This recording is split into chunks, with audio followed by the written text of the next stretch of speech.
안녕하세요. 네, 오랜만에 사부작으로 인사를 드립니다. 그동안 제가 하고 싶었던 영상보다 해야 하는 영상에 좀 쫓겼던 날들이었던 것 같아요. 살아남기 위한 여정이었다. 그리고 그 여정은 계속되고 있다. 지금 제가 본업을 하던 공간이고요. 여긴 부조정실이고 여기는 스투더라는 회사에서 나온 콘솔을 배경으로 한번 찍어 보겠습니다. 옛날 생각도 좀 나고 오늘 얘기를 하고 싶은 건 제 기사를 보다 보니까 SKT에서 아이폰 통화 녹음에 이어서 실시간 통역 서비스를 시작한다고 합니다. A.의 서비스가 런칭되는 거죠. A.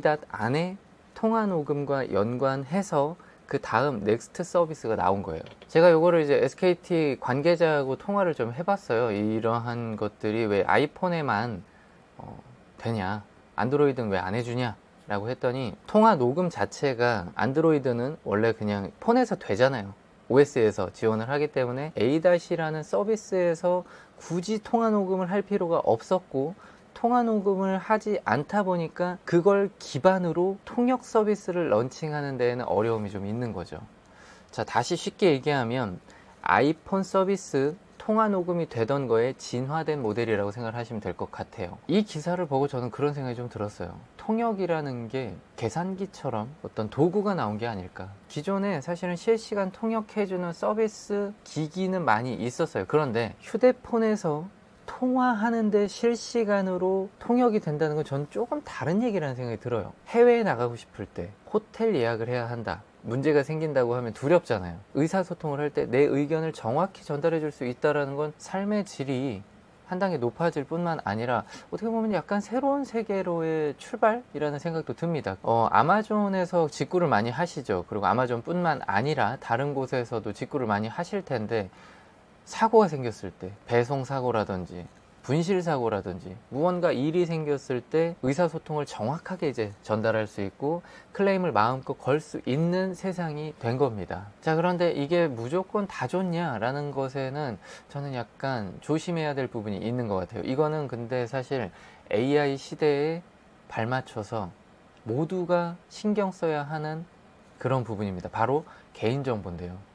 통화 녹음이 어디에 저장되냐라는 게 좀 이슈가 됐었죠. 지금 폰 안에 저장되는 게 아니라 서버에 따로 통화 녹음이 되는 거기 때문에 여기에 대한 어떤 장치가 잘 되어 있느냐 여러 가지 점검을 해봐야 할 테고요. 이건 뭐 SKT를 제가 공격하려는 게 아니라 AI 서비스, 특히 대화형 챗 GPT 이런 서비스가 진화를 해가면서 고객들의 정보를 취합해 갈 텐데, 그 영역을 어디까지 가져갈 건지, 그리고 그걸 어떻게 다룰지에 대해서는 충분한 고민과 그리고 세심함이 필요하다고 생각합니다. 개인정보 유출을 넘어서 개인의 대화가 유출된다고 하면 사실은 좀 큰일이잖아요. 자, 그리고 최근에 유럽에서 법안이 이제 통과가 됐다고 기사를 봤어요. 지난주에.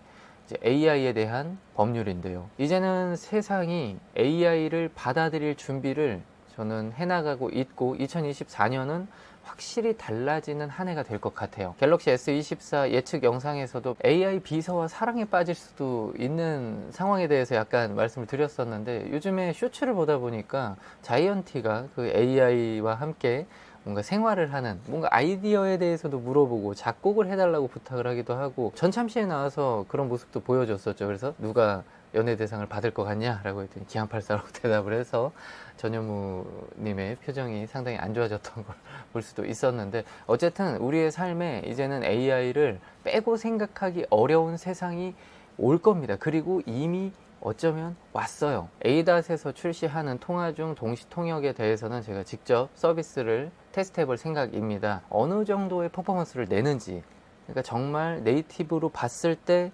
영어가 뭔가 이렇게 파파고에서 번역한 것 같은 느낌이 아니라 정말 자연스러운지, 영어로 말한 게 한국어로도 들릴 때 얼마나 저희가 느끼기에는 또 자연스러울지 한번 테스트를 해보는 시간을 갖도록 하겠습니다. 영화 속 장면이 현실이 된 것들, 어떤 것들이 있는지도 제가 사부작에서 한번 알아볼 생각입니다. 그리고 이 다음에는 그러면 어떤 현실이 우리를 기다리고 있을까? 영화 속에 어쩌면 답이 있지 않을까? 라는 재밌는 생각도 들어서 그것도 제가 한번 준비를 해보도록 할게요. 오늘은 여기까지 하겠습니다.